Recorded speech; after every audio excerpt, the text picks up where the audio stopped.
Olá, muito bom dia. É um prazer estar junto com você. Aqui é o pastor José Carlos Carvalho, da cidade de Santos, São Paulo. Nós vamos trabalhar um pouquinho nos comentários da lição 3. Está aqui meu e-mail, se você quiser entrar em contato comigo, tá meu WhatsApp.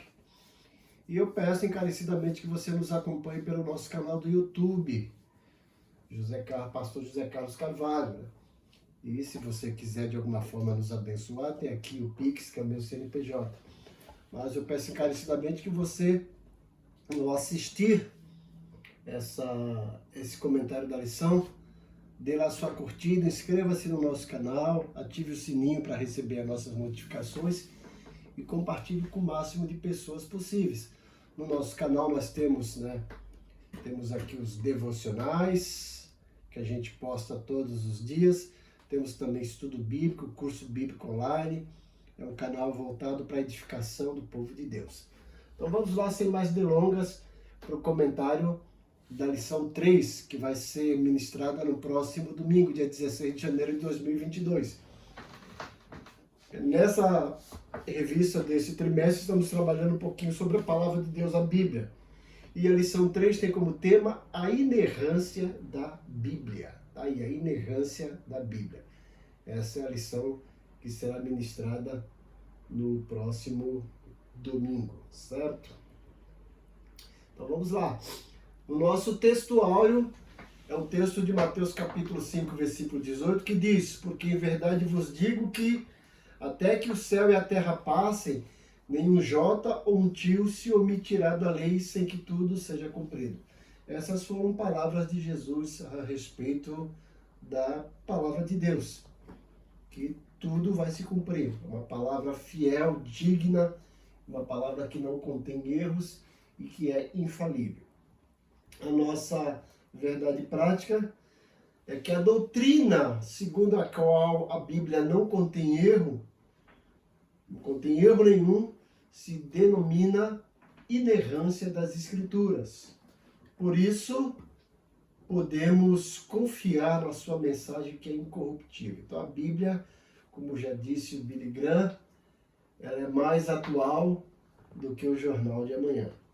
É a palavra que a gente pode confiar, a nossa regra de fé e prática. Então, a lição vai trabalhar a respeito da inerrância das Escrituras.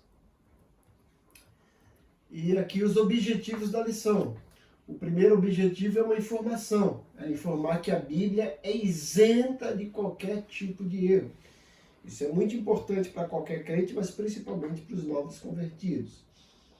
O segundo objetivo é explicar que o Espírito Santo manteve a revelação divina incorruptível. Então mostrar que durante aquele período da escrita da Bíblia, que durou cerca de 1.600 anos por 40 homens, o Espírito Santo estava não só inspirando eles, mas monitorando, supervisionando para que tudo que fosse da vontade de Deus estivesse escrito de acordo com o que Deus quisesse e que a Bíblia não tivesse nenhum erro e fosse uma inspiração incorruptível.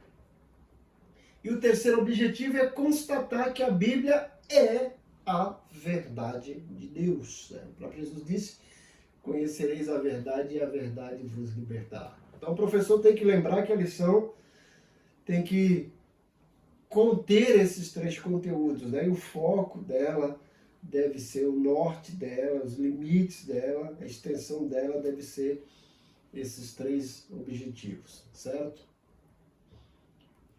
Adiante, vamos para o nosso plano de aula.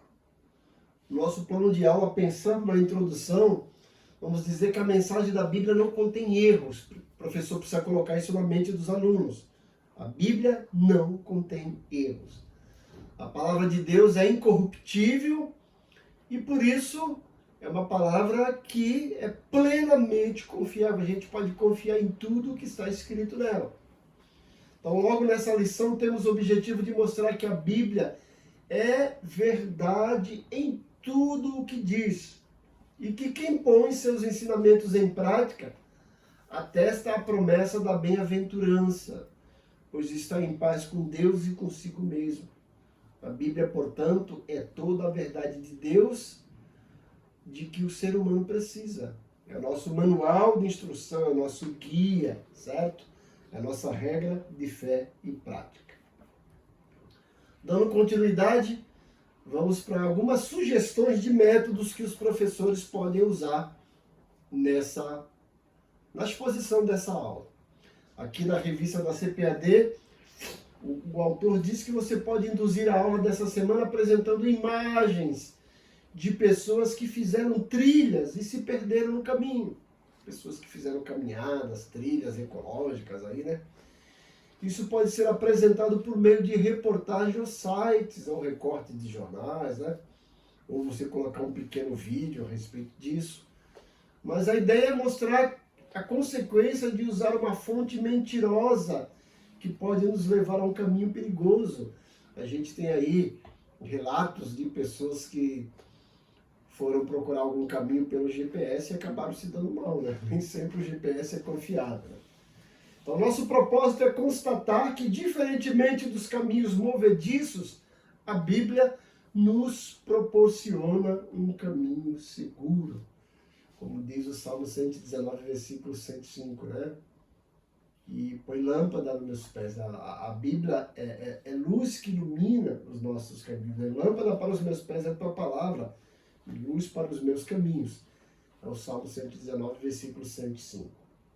Então essa é uma de sugestão de métodos, mas o professor pode usar o método que achar melhor. Né? Dando continuidade, vamos para a palavra-chave. A palavra-chave é inerrância. Então vamos trabalhar com essa palavra-chave, inerrância. A Bíblia não contém erros, certo? Na nossa introdução, o professor vai mostrar e vai trabalhar essa questão dessas duas palavras, infalibilidade e inerrância. Essas duas palavras são vocábulos que apontam a veracidade das Escrituras, que ela é verdade. Ela não apenas contém a verdade, ela é verdade. Então esses vocábulos indicam que a Bíblia Sagrada não falha e também não erra. Significa afirmar que ela é a verdade em tudo o que diz, tanto nas questões espirituais quanto históricas e científicas. Podemos atestar isso na própria Bíblia, lendo Mateus 5, 17 e 18 e João 10, 35. Então, nessa lição, veremos a inerrância, a preservação e a verdade da palavra de Deus. Então, eu sempre costumo dizer que a Bíblia é a palavra de Deus, mas se nós, por alguma causa ou por algum milagre, desacreditássemos que ela fosse a palavra de Deus, e mesmo que ela não fosse, isso não é verdade, mas mesmo que ela não fosse, tudo que está escrito nela, gente, traz para a gente um manual de comportamento, de ética, diretrizes para a vida e principalmente um guia diário para a nossa vida. Se todo ser humano guiasse a sua vida de acordo com a Bíblia, nós teríamos um mundo fantástico, um mundo perfeito. Então está aí mais uma comprovação de que a Bíblia é infalível e ao mesmo tempo inerrante. Vamos para o nosso tópico 1. Tópico primeiro, vamos mostrar o que é a inerrância da Bíblia. Vamos trabalhar um pouquinho sobre esse vocábulo que não é muito conhecido, né? Mas inerrância significa que não contém erros. Vamos trabalhar um pouquinho nesse tópico 1, essa doutrina, essa questão da inerrância das Escrituras. O nosso subtópico 1, o conceito de inerrância bíblica. Então, quando a gente pensa em inerrância, a gente pensa numa doutrina que reza que a Bíblia não contém erro algum, nenhum erro. Significa tanto que ela é verdadeira em tudo o que afirma. Então, dessa forma, a Escritura é isenta de erro nos aspectos doutrinários, espirituais, históricos, culturais, científicos e em todos os demais temas. Então, tudo que a Bíblia deixou lá registrado, a gente pode confiar cegamente. Ela não tem erro, é infalível. Mesmo nas questões históricas, a gente pode ver isso, né? O livro de Daniel é uma prova viva. Daniel deixou ali registrado uma sequência de impérios que viriam a acontecer ainda depois de Nabucodonosor. E quando a gente olha hoje, a gente vê que realmente aconteceram como estava lá no livro de Daniel. Veio lá o Império Babilônico, que cresceu assustadoramente, dominou o mundo, depois caiu, veio o Império Medo-Persa, depois esse Império Medo-Persa também caiu, veio o Império Grego, que conquistou o mundo de então, mas também esse Império Grego caiu e veio o Império Romano. Então, esses fatores históricos mostram a veracidade das Escrituras. Esse argumento é irrefutável. Deus não pode errar. E como a Bíblia é divinamente inspirada, ela também não pode conter erros.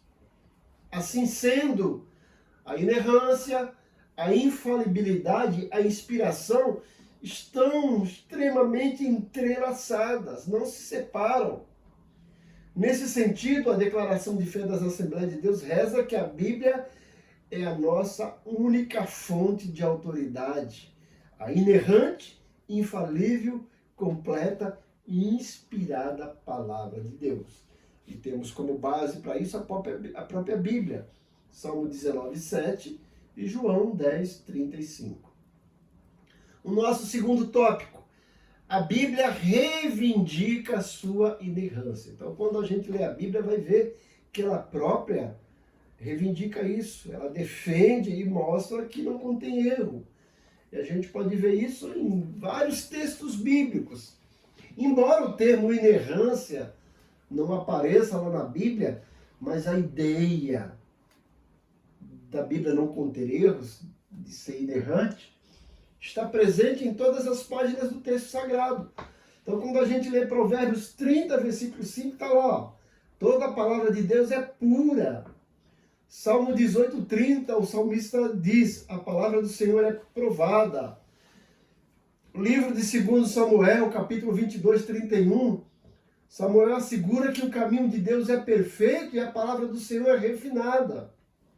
O próprio Jesus atestou a inerrância das Escrituras ao afirmar que nenhum jota ou um tio se omitiria da lei, que eram aqueles sinais que a gente chama sinais maçonéticos, lá dos vocábulos hebraicos. Então Jesus deixou bem claro isso, Mateus 5:18. E o Senhor igualmente ratificou que a Escritura não pode ser anulada, está lá em João 10:35, e que a palavra é verdade, João 17:17. Né? Santifica-os na verdade, a tua palavra é verdade. Então todas essas declarações, todos esses textos bíblicos indicam que a Bíblia é plenamente confiável, sem nenhuma falsidade ou nenhum equívoco.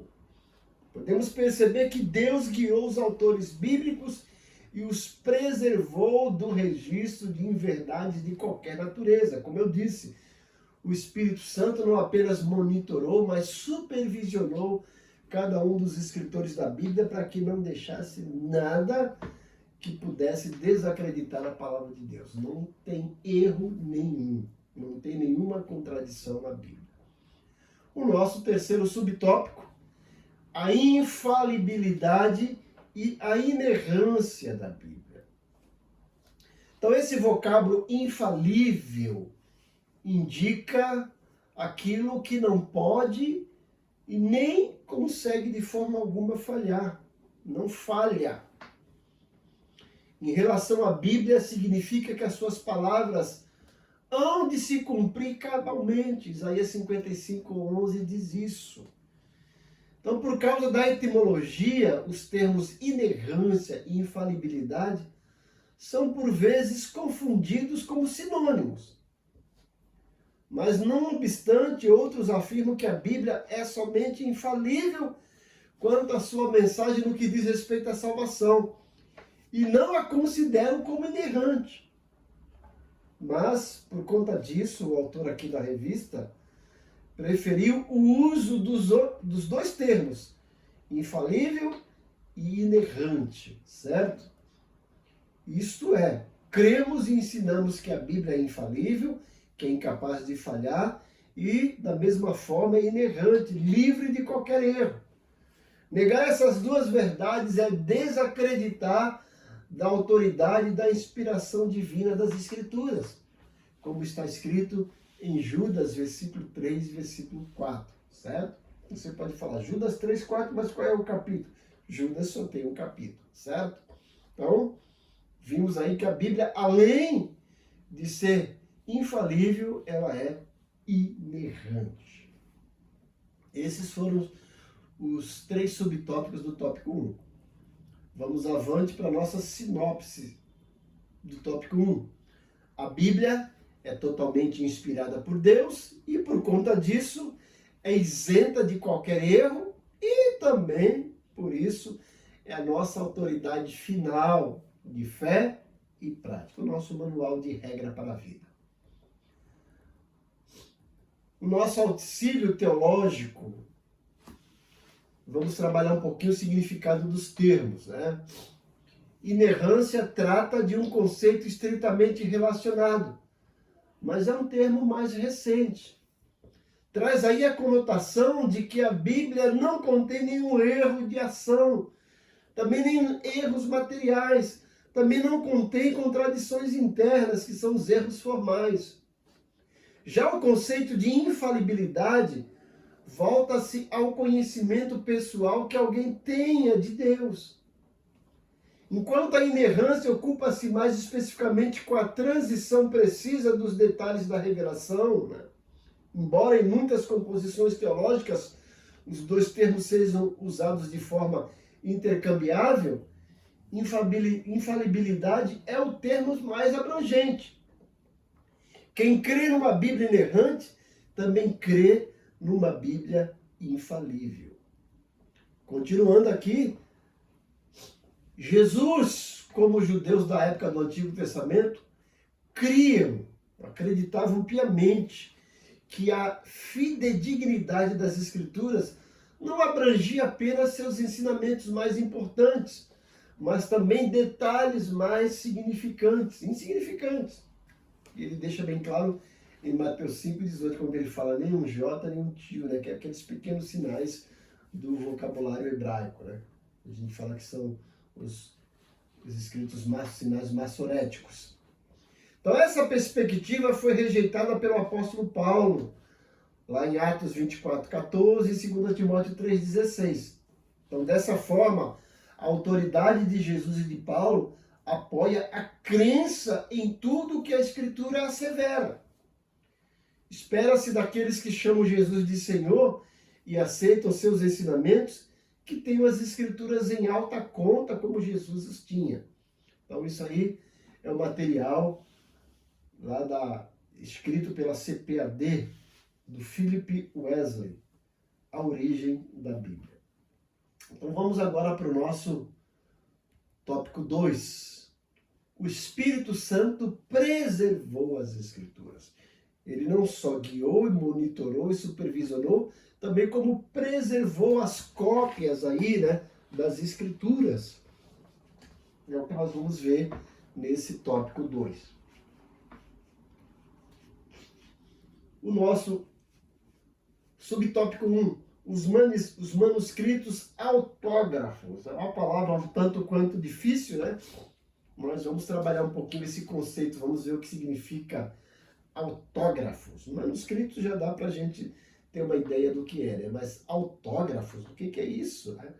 Não é alguém autografar, dar um autógrafo para você, né? Mas tem uma ideia mais ou menos parecida. Então, os manuscritos originais são chamados de autógrafos.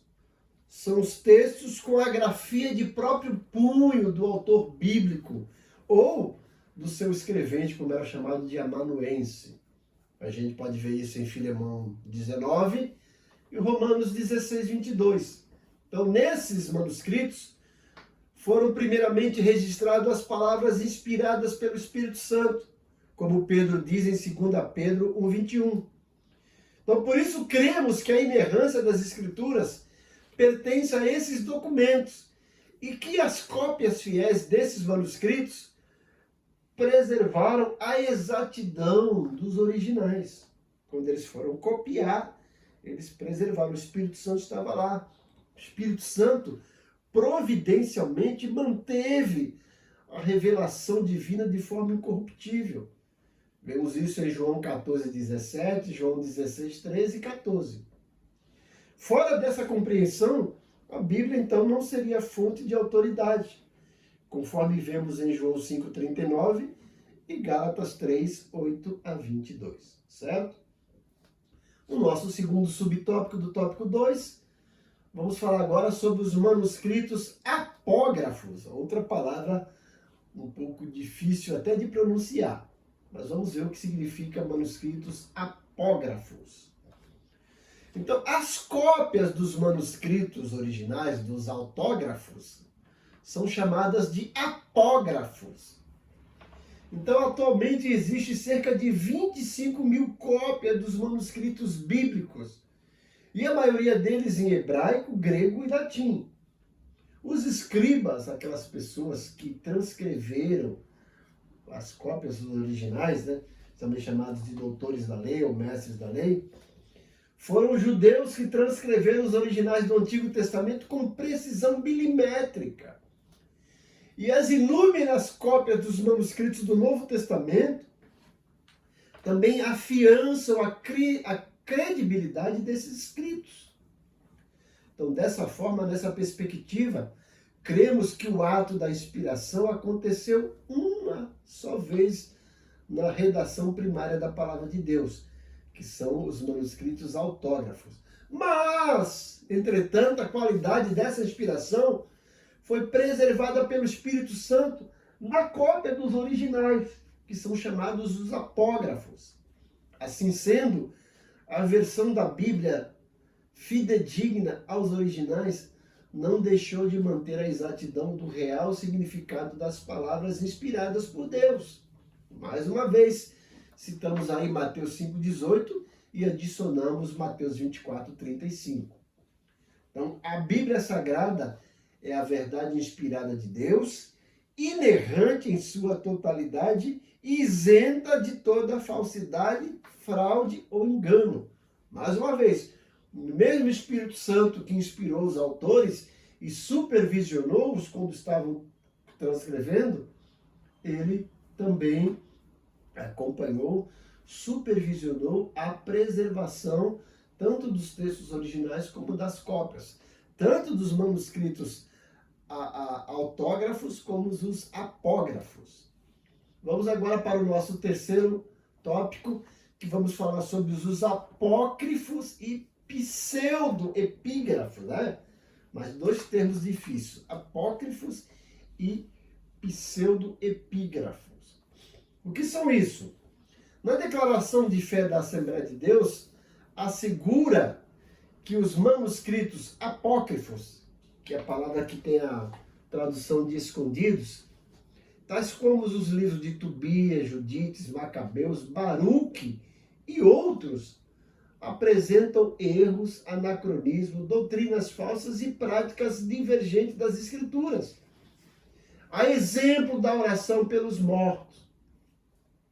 Já os escritos pseudepígrafos, que são falsos escritos, dentre eles a Assunção de Moisés e o Apocalipse de Pedro, foram produzidos por autores anônimos e espúrios, que atribuíram indevidamente sua autoria a profetas e apóstolos. Na Bíblia dos judeus, atestada por Jesus como a lei e os profetas e escritos, quando ele diz lá no encontro com os discípulos de Emaús, em Lucas 24:44. Então, não faziam parte os livros apócrifos, nem os pseudo-apócrifos. Por essa razão, eles não integram o cânon bíblico protestante. Dessa forma, não reconhecemos a autoridade desses livros por não serem inspirados pelo Espírito Santo. Então, se você pegar a Bíblia Católica, lá no Antigo Testamento, eles contêm 7 livros a mais. Eles mesmos reconhecem que não são inspirados e eles dão o título de deuterocanônicos, ou seja, depois da canonização. Nós chamamos esses livros de apócrifos. E existiam também, né, na época do apóstolo Paulo e depois na época dos pais da igreja, um bocado de livros circulando. Quando alguém queria ensinar uma doutrina nova, escrevia um livro lá e dizia que tinha sido escrito pelos apóstolos ou por algum profeta. Então você vai encontrar aí o Evangelho de Lucas, Apocalipse de Pedro e tantos outros, né? Nós temos aí um livro que é bastante lido pelos evangélicos hoje, né? Que é o livro de Enoque, que vai falar sobre a ascensão de Enoque. Então é um livro que é considerado apócrifo, certo? Embora tenha muita coisa lá que concorde com a Bíblia, mas não entrou na canonicidade. Se o Espírito Santo não permitiu que entrasse, é porque realmente não era para a gente dar muito crédito a isso, certo? A gente vai ver a história dos Macabeus, tem bastante fato histórico que vai comprovar a veracidade da ascensão dos grandes impérios lá no livro de Daniel. Mas também tem muita coisa lá que não combina com o que a Bíblia ensina, certo? Então é isso que reza o tópico 2. Vamos agora para a sinopse do tópico 2. O Espírito Santo manteve a revelação divina de forma incorruptível, bem como também a exatidão das palavras originalmente inspiradas por Deus. Então o Espírito guiou os autores, mas também os supervisionou, e guiou e supervisionou e monitorou os copistas, os escribas, as pessoas que fizeram as cópias dos originais. Vamos agora para o nosso tópico 3. Vamos falar sobre a verdade nas Escrituras. Falamos que a Escritura é verdade, agora vamos ver a verdade nas Escrituras. O nosso subtópico 1. A Bíblia é a verdade plena. Ela não contém uma verdade plena, ela é a verdade plena. Então o termo verdade, traduzido do vocábulo hebraico emet, significa aquilo que é confiável, aquilo que é correto. Já o vocábulo grego para verdade é o vocábulo aletheia, que tem o sentido de real e fidedigno. Então esses dois vocábulos não aparecem nas Escrituras, mas é o vocábulo que a gente usa para provar que a Bíblia é verdade plena. Nas Escrituras corresponde à realidade exata dos fatos em concordância com o pensamento de Deus. A Bíblia ensina que Deus é a verdade, João 14,6, Romanos 3,4. E a sua palavra também é verdade, João 17,17. O escritor aos Hebreus declara que é impossível que Deus minta, Hebreus 6,18. Paulo ratifica que Deus não pode mentir, Tito 1,2. E em vista de todos esses textos, cremos que a palavra de Deus possui autoridade, Mateus 5, 17 e 18, e deve ser obedecida acima de qualquer autoridade humana, Mateus 15, 3 a 6. Então, assim, esses textos servem de base para a afirmação de que o que a Bíblia diz é exatamente o que Deus diz. Por isso ela é a verdade plena. O nosso subtópico 2. A Bíblia, além de ser verdade plena, é a verdade espiritual e moral. Então, na declaração de fé da Assembleia de Deus, afirma que a Bíblia nos revela o conhecimento completo de Deus, não sendo necessário nenhuma nova revelação para a nossa salvação e para o nosso crescimento espiritual. Temos, para comprovar isso, o texto de Deuteronômio 4,2 e Provérbios 30, versículos 5 e 6. O autor renomado da Assembleia de Deus, Antônio Gilberto, ensinou que tudo o que Deus requer do homem e tudo que o homem precisa saber quanto à sua redenção está revelado na Bíblia.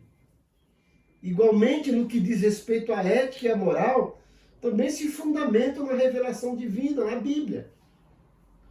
Os padrões bíblicos para o nosso viver não podem sofrer nenhuma mudança.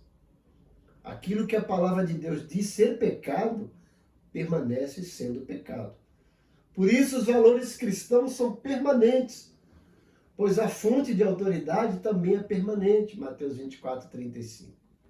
Então, dessa forma, enfatizamos que a Bíblia é a inerrante verdade, tanto espiritual quanto moral. Como eu disse, a Bíblia tem lá padrões de ética moral, gente, que servem para qualquer época e para qualquer lugar. Se o ser humano levasse ali a sério tudo que a Bíblia ensina sobre ética e moral, teríamos um mundo perfeito, com certeza. E o nosso terceiro subtópico, a Bíblia também contém aí a verdade histórica e científica. Ela é a verdade histórica e científica. Então, cremos que a Bíblia é divinamente infalível em toda a matéria que aborda. Salmo 12,6 e Salmo 19,8. Né? John Wesley, um grande pregador, escreveu que se houver um erro, pode haver 1000. E se existir alguma falsidade, então a Bíblia não é o livro da verdade de Deus. Por conseguinte, a Escritura não se equivoca quando descreve a criação, os eventos da história e os fenômenos da ciência. Então, a ciência não consegue aí encontrar nenhuma contradição, nenhuma inerrância na Bíblia. Então, tudo isso significa que Deus guiou os autores bíblicos e os preservou do registro de inverdades de qualquer natureza. Mais uma vez citamos o texto de 2 de Pedro 1,21. Dessa forma, endossamos que a Bíblia Sagrada é a verdade inspirada de Deus, inerrante em sua totalidade, isenta de toda falsidade, fraude ou engano. E a sinopse do tópico 3, Deus é a verdade e sua palavra é a sua extensão. Tudo que a Bíblia ensina, tanto na teologia, história ou ciência, é a verdade. Nós temos aqui um auxílio de educação cristã, um livro da CPAD, né? Editado aí em 2005, na página 307. Buscando pelo ouro das Escrituras. Então, tá aí, ó, um recurso a mais para o professor. Nenhuma meta seria mais elevada do que ir pelo ouro das Escrituras. A Bíblia muitas vezes se refere a si como ouro ou pedras preciosas, como o rubi, a fim de frisar o sublime valor do seu conteúdo. Por exemplo, Davi escreveu no Salmo 19, versículo 9 e 10. Os juízos do Senhor são verdadeiros e justos juntamente. São mais desejáveis do que o ouro, sim, do que o muito ouro fino. O Salmo 119, que é um acróstico, que tem 176 versículos, e cada grupo de 8 versículos corresponde a uma letra do alfabeto hebraico, né? Então, esse salmo inclui essa declaração pelo salmista lá no versículo 72. Melhor é para mim a lei da tua boca do que inúmeras riquezas em ouro ou prata. E no mesmo texto, o salmista escreveu que ele ama os mandamentos de Deus mais do que o ouro e ainda mais do que o ouro fino. E como estudante da palavra de Deus, os professores cristãos devem garimpar o ouro da Escritura, cavando filões nas profundezas da Bíblia e peneirando as verdades das Escrituras para si mesmo. Exploração diária das Escrituras enriquece a vida, dando mais capacidade para os professores cristãos guiarem outros na mesma exploração. Tá aí, isso aí foi extraído do Manual de Ensino para o Educador Cristão. Como eu disse aí, editado pela CPAD em 2005. E a nossa conclusão, gente. Apesar de alguns considerarem redundante o uso dos termos inspiração, inerrância e infalibilidade para legitimar a autoridade das Escrituras Sagradas, nossa ortodoxia, ou seja, a nossa verdade doutrinária, professa, ensina que a Bíblia é inspirada a palavra de Deus, inerrante e infalível, com plena autoridade em tudo o que diz. Certo? E a nossa aplicação? Aplique a lição dessa semana conclamando aos alunos a viverem a verdade segura da Bíblia. A melhor maneira de experimentar a verdade da Bíblia é praticando. Daí vem a verdadeira felicidade do crente. E eu completo sugerindo aos professores que desafiem os seus alunos durante esse ano de 2002 a lerem a Bíblia todinha. Eu digo aí, se você ler 4 capítulos por dia, em menos de um ano você completa a leitura da Bíblia, certo? Peça para eles começarem do Novo Testamento e depois irem para o Antigo Testamento. E que eles depois digam que leram a Bíblia e que cada professor no final do ano confira aí um certificado para cada aluno que leu a Bíblia toda durante o ano. Vai ser uma experiência fantástica.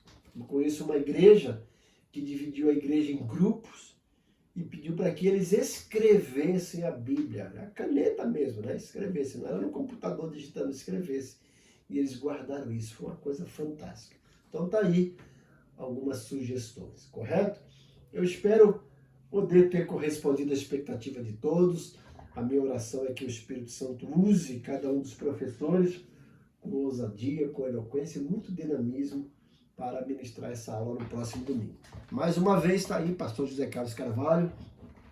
Se você quiser me conhecer mais, quiser conhecer os meus trabalhos, minhas apostilas, entre em contato comigo pelo meu e-mail, zecarloscarvalho@uol.com.br, ou no meu WhatsApp, DDD 13 99788 4750. Acompanhe-nos pelo canal do YouTube, José Carlos Carvalho. E se você quer abençoar a minha vida, meu ministério, tá aí o meu Pix, meu CNPJ 036-600-21806. Nós temos no nosso canal do YouTube devocionais bíblicos, curso bíblico,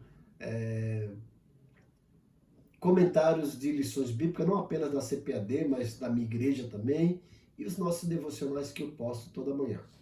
Que Deus abençoe grandemente e que os use de forma maravilhosa. Não esqueça de acessar o nosso canal, se inscrever e compartilhar com o maior número de pessoas possíveis. Deus te abençoe grandemente.